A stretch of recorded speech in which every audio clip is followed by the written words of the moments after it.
ان کا تعلق حضرت محمد صلی اللہ علیہ وسلم کے خاندان قریش سے تھا۔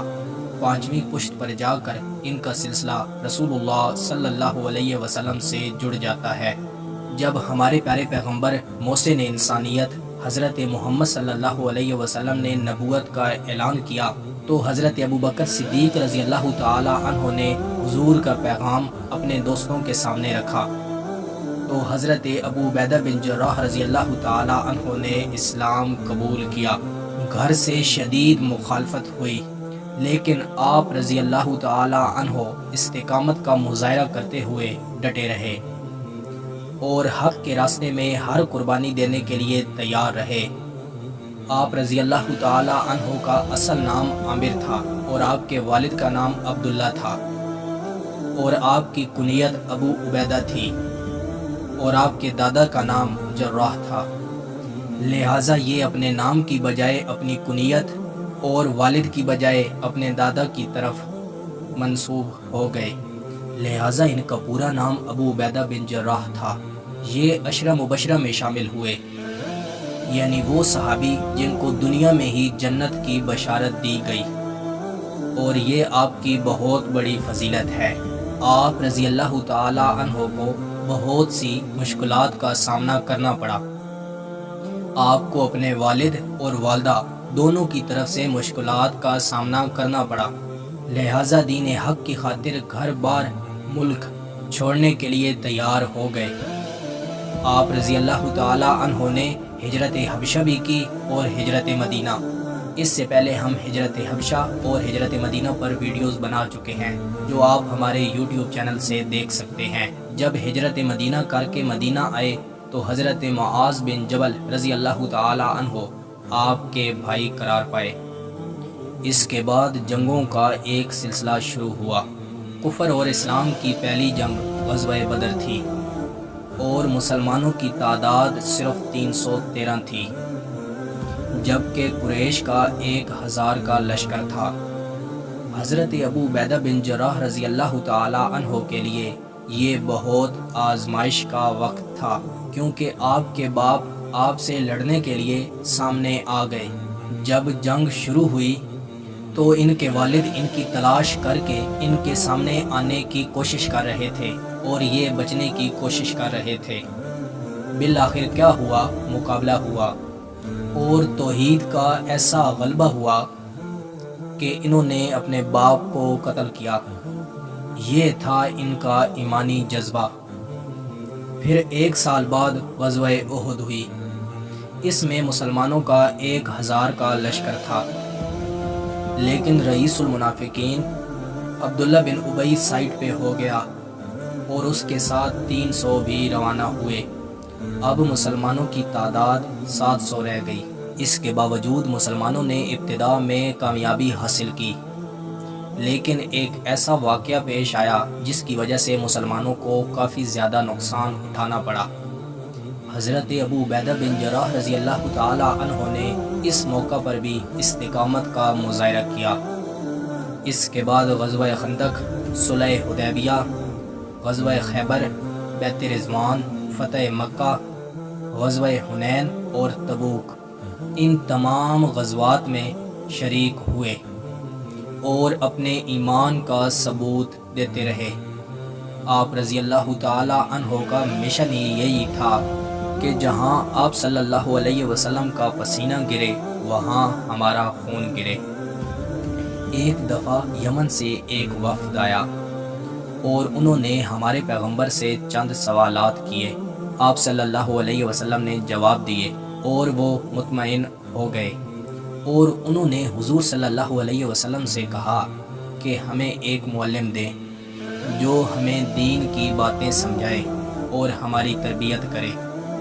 آپ صلی اللہ علیہ وسلم نے فرمایا ٹھیک ہے، اور آپ صلی اللہ علیہ وسلم نے فرمایا ابو عبیدہ کھڑے ہو جاؤ اور ان کے ساتھ جاؤ، اور ان لوگوں سے فرمایا کہ یہ میری امت کے امین ہیں۔ ایک اور مقام پر ہمارے پیارے پیغمبر محسن انسانیت حضرت محمد صلی اللہ علیہ وسلم نے فرمایا ہر امت کا ایک امین ہوتا ہے، اور اس امت کا امین ابو عبیدہ بن جراح ہے۔ اب جب نبی صلی اللہ علیہ وسلم کا وصال ہوا تو انصار نے حضرت سعد بن عبادہ کا نام دے دیا کہ مسلمانوں کے امیر یہ ہوں گے۔ یہاں سے حضرت ابوبکر صدیق رضی اللہ تعالی عنہ، حضرت عمر فاروق رضی اللہ تعالی عنہ اور حضرت ابو عبیدہ بن جراح رضی اللہ تعالی عنہ روانہ ہوئے اور انصار کو سمجھانے کی کوشش کی۔ حضرت ابو عبیدہ بن جراح نے ایک تقریر کی اور سارے لوگوں کے دل جیت لیے۔ انہوں نے کہا، اے انصار، تم پہلے لوگ ہو جنہوں نے دین کی مدد کی ہے۔ تم اپنے آپ کو بد نصیب مت بنا لینا کہ تم پہلے ہو جاؤ جنہوں نے دین کو بدلا۔ اب کیا ہوا؟ مسلمانوں کے پہلے خلیفہ حضرت ابوبکر صدیق رضی اللہ تعالی عنہ بنے۔ حضرت ابوبکر صدیق رضی اللہ تعالی عنہ کے دور میں بھی آپ کا نمایاں کردار تھا۔ عراق کے بعد شام کی مہم کا آغاز ہوا۔ حضرت ابوبکر صدیق رضی اللہ تعالی عنہ نے 4 لشکر ترتیب دیے اور چاروں کے سپہ سالار مقرر کیے۔ حمص کی طرف جو لشکر جانا تھا اس کا امیر حضرت ابو عبیدہ بن جراح رضی اللہ تعالی عنہ تھے، اور جناب ابوبکر صدیق رضی اللہ تعالی عنہ نے چاروں لشکروں کو ایک بہترین اور عمدہ نصیحت کی۔ آپ نے فرمایا، اگر حالات ایسے ہو جائیں کہ چاروں لشکروں کو مل کر لڑنا پڑے تو تم سب کے امیر حضرت ابو عبیدہ بن جراح رضی اللہ تعالی عنہ ہوں گے۔ سامنے سے لشکر 1.5 لاکھ کا تھا۔ اب چاروں لشکروں نے حضرت صدیق اکبر کو خط لکھے اور رائے لی۔ اب طے ہوا کہ چاروں لشکر مل کر لڑیں گے۔ حضرت ابوبکر صدیق رضی اللہ تعالی عنہ نے حضرت خالد بن ولید رضی اللہ تعالی عنہ کو خط لکھا جو عراق میں مصروف تھے اور ان لشکروں میں شامل ہو جائیں اور عراق کی آدھی فوج بھی اپنے ساتھ لائیں اور یہاں کی قیادت آپ سنبھالیں۔ اور حضرت خالد بن ولید عراق سے شام آ گئے۔ حضرت ابو عبیدہ بن جراح رضی اللہ تعالی عنہ حضرت خالد بن ولید رضی اللہ تعالی عنہ کے انڈر لڑے، لیکن پھر بھی آپ بہادری کے ساتھ لڑتے رہے۔ اسی دور میں حضرت ابوبکر صدیق رضی اللہ تعالی عنہ کا انتقال ہوا اور حضرت عمر فاروق رضی اللہ تعالی عنہ مسلمانوں کے خلیفہ بنے، اور انہوں نے حضرت خالد بن ولید رضی اللہ تعالی عنہ کو معزول کیا، اور شام کے اس محاصرے میں حضرت ابو عبیدہ بن جراح رضی اللہ تعالی عنہ کو سپہ سالار منتخب کیا کہ اب مسلمانوں کی قیادت یہ کریں گے۔ اور پھر یہاں سے ایک عظیم فتوحات کا سلسلہ شروع ہوا جس میں دمشق فتح ہوا، حمص فتح ہوا اور آخر میں فلسطین فتح ہوا۔ اور ان تمام فتوحات کے بعد حضرت عمر فاروق رضی اللہ تعالی عنہ نے حضرت ابو عبیدہ بن جراح رضی اللہ تعالی عنہ کو شام کا امیر منتخب کیا، اور یہاں تمام معاملات کو بہترین انداز میں سر انجام دیتے ہیں۔ لیکن اتنی کامیابیوں کے بعد بھی ان کی زندگی میں کوئی فرق نظر نہیں آیا، وہی سادہ زندگی جو مکہ میں بسر کر رہے تھے۔ ایک دفعہ حضرت عمر فاروق رضی اللہ تعالی عنہ شام آئے اور تمام گورنروں سے ملاقات کی۔ سب نے جنگی لباس پہنے ہوئے تھے سوائے حضرت ابو عبیدہ بن جراح رضی اللہ تعالی عنہ کے۔ ایک دفعہ حضرت عمر فاروق رضی اللہ تعالی عنہ ان کے پاس آئے کچھ اہم کاموں کے لیے، اور ان سے کہا گھر نہیں لے جائیں گے، کیونکہ حضرت عمر فاروق رضی اللہ تعالی عنہ اپنے گورنروں کے گھر بھی جایا کرتے تھے تاکہ ان کے رہن سہن کو دیکھ سکیں۔ آپ رضی اللہ تعالی عنہ نے جواب دیا، یہاں ہی بات کر لیتے ہیں۔ حضرت عمر فاروق رضی اللہ تعالی عنہ نے جواب دیا، نہیں لے جاؤ۔ آپ نے جواب دیا، اگر آپ ہمارے گھر آئیں گے تو آپ کو بہت زیادہ دکھ ہوگا۔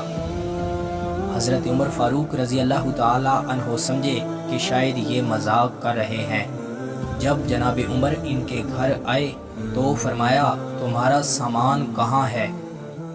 آپ رضی اللہ تعالی عنہ نے جواب دیا سامان تو گھر ہے۔ حضرت عمر نے فرمایا بس یہ سامان ہے، ایک مشکیزہ، ایک تلوار تھی۔ جناب عمر نے فرمایا بس یہی چیزیں ہیں؟ جناب عمر نے فرمایا تمہارے پاس کھانے کی بھی کوئی چیزیں ہیں؟ جب اندر گئے تو بس معمولی سا کھانا پڑا ہوا تھا اور چند کھجوریں۔ جناب عمر فاروق رضی اللہ تعالی عنہ نے جب یہ دیکھا تو رونے لگے اور فرمایا تم امیر شام ہو۔ حضرت ابو عبیدہ بن جراح نے فرمایا ایک انسان کے لیے اتنا کافی ہے جو اس کو قبر تک لے جائے۔ حضرت عمر فاروق رضی اللہ تعالی عنہ نے آپ کے بارے میں فرمایا اے ابو عبیدہ بن جراح رضی اللہ تعالی عنہ، دنیا نے ہم سب کو بدل دیا ہے لیکن تمہیں نہیں بدل سکی۔ 18 ہجری میں شام میں ایک وبا پھیلی اور یہ بیماری لا علاج تھی۔ حضرت عمر فاروق رضی اللہ تعالی عنہ نے آپ کو یہاں سے باہر نکلنے کو کہا، لیکن آپ نے جواب دیا موت اگر لکھی ہوئی ہے تو آئے گی۔ اتنا زیادہ توکل تھا۔ جناب عمر فاروق رضی اللہ تعالی عنہ نے انہیں بہت سمجھایا۔ ابھی یہی بحث و مباحثہ ہو رہا تھا کہ حضرت عبد الرحمن آئے۔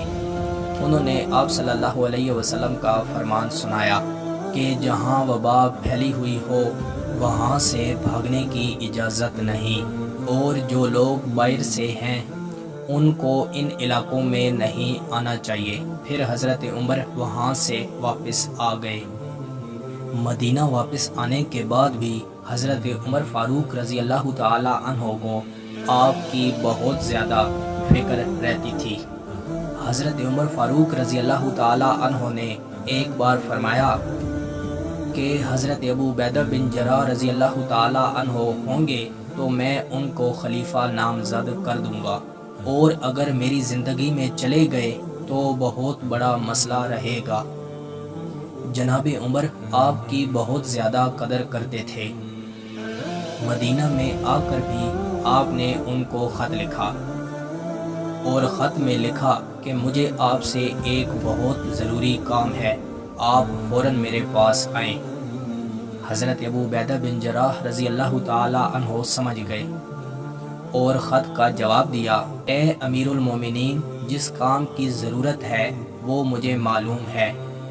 آپ ایک ایسے شخص کی زندگی بچانا چاہتے ہیں جو بچنے والا نہیں، اور یہ کیسے ہو سکتا ہے کہ میں اپنی فوج کو چھوڑ کر اپنی زندگی کے لیے آپ کے پاس آ جاؤں؟ اور جب رسول اللہ صلی اللہ علیہ وسلم کی بات آ گئی تو اب تو سوال ہی پیدا نہیں ہوتا۔ اور ایک دن آپ رضی اللہ تعالی عنہ کو بھی بیماری لگ گئی، اور اسی بیماری کی وجہ سے آپ رضی اللہ تعالی عنہ کی شہادت ہوئی، اور 98 سال کی عمر میں 18 ہجری میں شام میں آپ کی شہادت ہوئی۔